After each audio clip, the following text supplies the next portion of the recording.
Briar rose a king and queen once upon a time reigned in a country a great way off, where there were in those days fairies. Now this king and queen had plenty of money, and plenty of fine clothes to wear, and plenty of good things to eat and drink, and a coach to ride out in every day. But though they had been married many years, they had no children, and this grieved them very much indeed. But one day, as the queen was walking by the side of the river, at the bottom of the garden, she saw a poor little fish that had thrown itself out of the water and lay gasping and nearly dead on the bank. Then the queen took pity on the little fish and threw it back again into the river.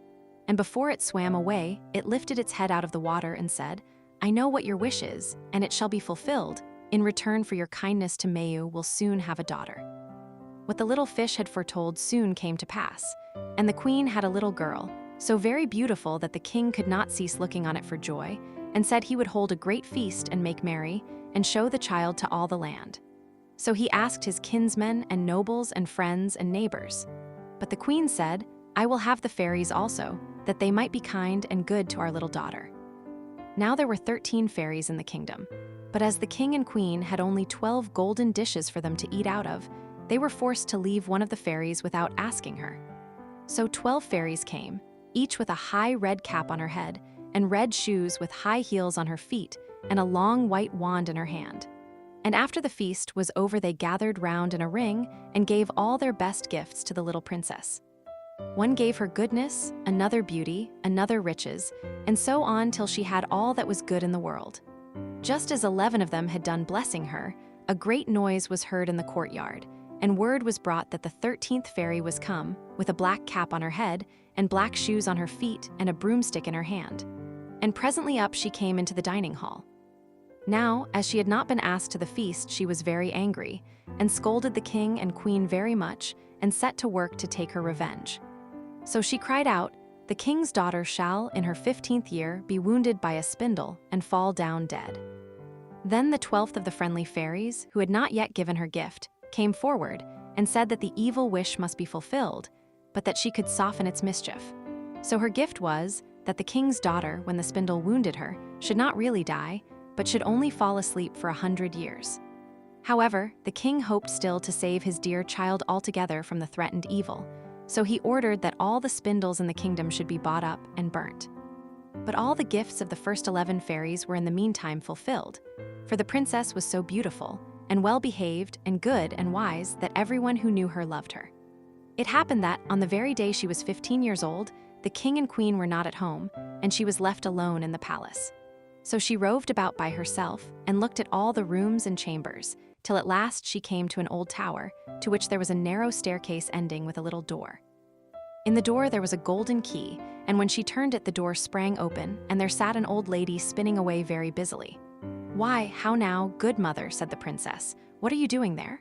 "Spinning," said the old lady, and nodded her head, humming a tune, while buzz went the wheel. "How prettily that little thing turns round," said the princess, and took the spindle and began to try and spin.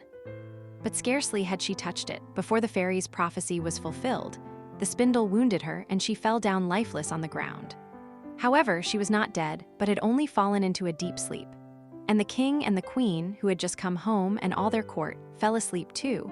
And the horses slept in the stables, and the dogs in the court, the pigeons on the housetop, and the very flies slept upon the walls. Even the fire on the hearth left off blazing, and went to sleep. The jack stopped, and the spit that was turning about with a goose upon it for the king's dinner stood still. And the cook, who was at that moment pulling the kitchen boy by the hair to give him a box on the ear for something he had done amiss, let him go, and both fell asleep. The butler, who was slyly tasting the ale, fell asleep with the jug at his lips, and thus everything stood still and slept soundly. A large hedge of thorns soon grew round the palace, and every year it became higher and thicker, till at last the old palace was surrounded and hidden, so that not even the roof or the chimneys could be seen. But there went a report through all the land of the beautiful sleeping Briar Rose, for so the king's daughter was called. So that, from time to time, several king's sons came and tried to break through the thicket into the palace.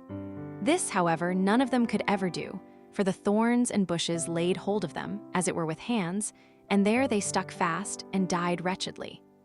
After many, many years there came a king's son into that land, and an old man told him the story of the thicket of thorns, and how a beautiful palace stood behind it, and how a wonderful princess, called BRIAR Rose, lay in it asleep with all her court.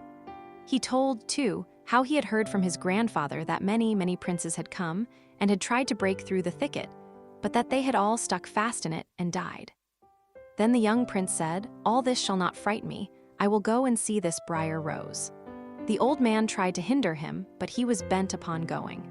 Now that very day the 100 years were ended, and as the prince came to the thicket, he saw nothing but beautiful flowering shrubs, through which he went with ease, and they shut in after him as thick as ever. Then he came at last to the palace, and there in the court lay the dogs asleep, and the horses were standing in the stables, and on the roof sat the pigeons fast asleep with their heads under their wings. And when he came into the palace, the flies were sleeping on the walls, the spit was standing still.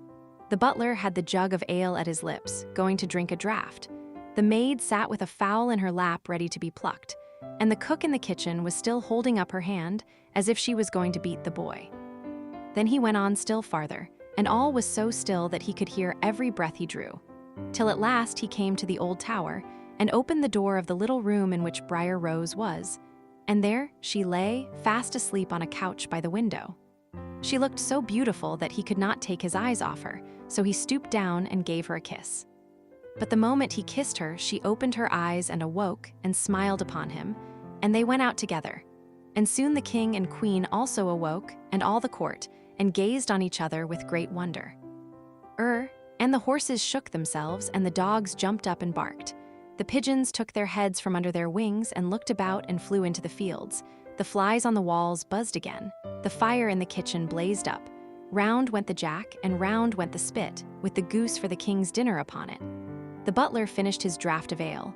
The maid went on plucking the fowl, and the cook gave the boy the box on his ear. And then the prince and BRIAR Rose were married, and the wedding feast was given, and they lived happily together all their lives long.